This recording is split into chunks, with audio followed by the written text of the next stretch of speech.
Come, come, let's hear the moral story. Come, come, let's hear the moral story.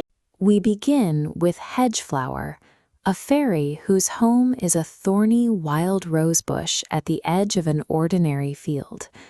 It is a tangled, unorganized space, and one day he sets out to leave it behind to search for an adventure. He travels across several open fields, moving through the grass and wind until he reaches a high, imposing hedge. This marks the end of the wildlands he knows. Hedgeflower flies over the barrier and finds himself in a meticulously organized garden. The noise of the wild is replaced by the chatter of garden fairies, all gathered in a space where every flower is planted with intent. In his home hedge, Hedgeflower lived among common wild rose and honeysuckle fairies. Here he is surrounded by exotic, status-conscious residents, smartly dressed fairies belonging to rare lilies and fuchsias, talking loudly about their exclusive social circles. The high garden hedge acts as more than just a windbreak.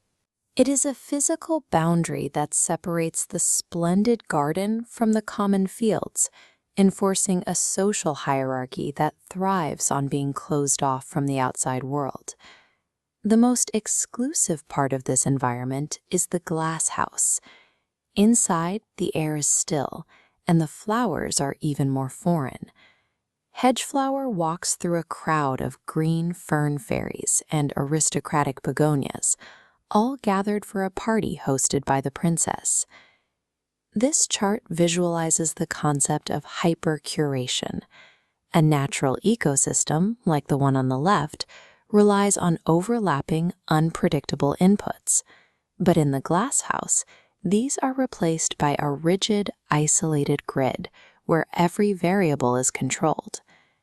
Princess Orchid lives at the center of this grid, perched on a mauve petal, physically elevated and completely protected from any external weather or natural interference.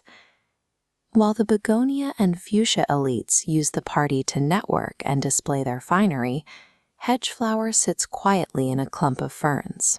He is struck by the princess's grace, noticing how she manages the crowd with a kindness that seems out of place in this status-driven room.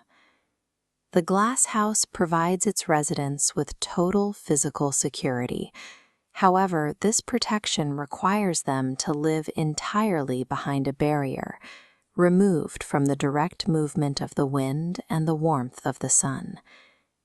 The party is a success of artificial comforts. The fairies laugh and talk while sipping dew that has been flavored with sunshine, a processed substitute for the real thing. Above the celebration, an ordinary garden spider begins to descend from the roof.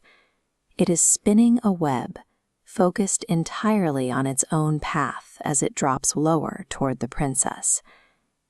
Because the glass house is designed to be a space of absolute safety, the guests have lost the instinct to look for threats.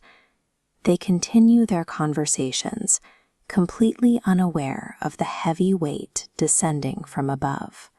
Hedgeflower, who spent his life navigating the dangers of a wild hedge, is the only one who registers the movement.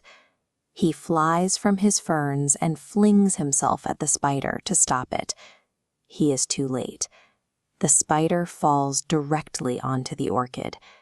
The delicate flower has never withstood a physical impact.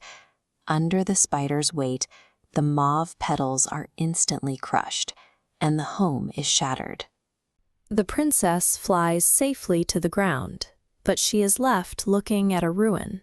The orchid is now just bruised, shapeless debris on the dirt, a home that cannot be put back together. The orchid was bred for its color and shape within a controlled environment. When faced with a single, unscripted external force, the flower lacked the physical integrity to remain standing. With her home destroyed, the princess is suddenly standing on the ground, unshielded and exposed for the first time in her life. The reaction from the garden fairies is one of disorganized panic. They chatter angrily and fly about in a fuss, looking for the spider to blame, but they offer no immediate help to the princess.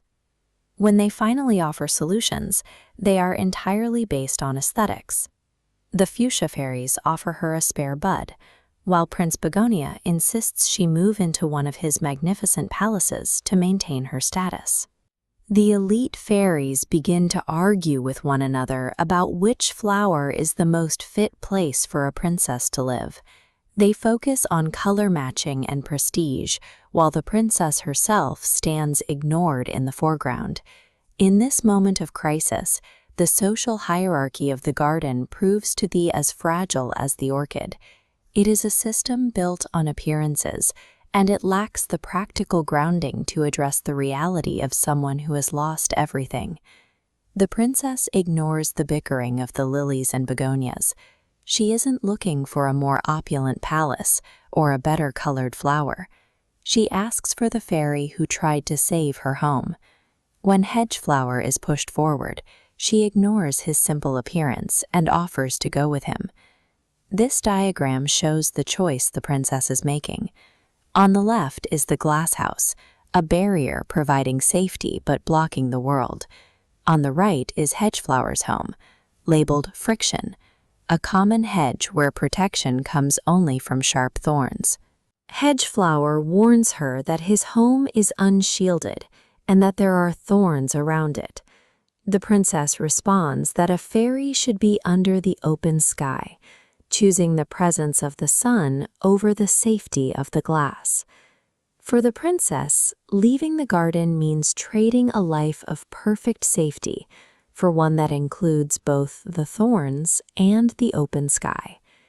They take each other's hands and fly away, passing through the open window of the glass house and leaving the curated garden behind. They fly over the high boundary hedge and across the fields, until they reach the corner of the field where the wild roses grow. The princess has changed her long, sweeping mauve robes for a simple pink and white frock. It is a practical shift, allowing her the mobility she needs to live in the wild. She makes her new home among the meadowsweet and the honeysuckle. The thorns of the hedge remain a constant presence, but they no longer separate her from the world outside.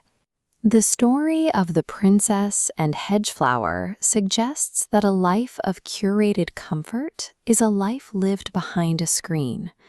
To experience the world as it is, one must be willing to step away from the glass and embrace the unshielded reality of the open sky.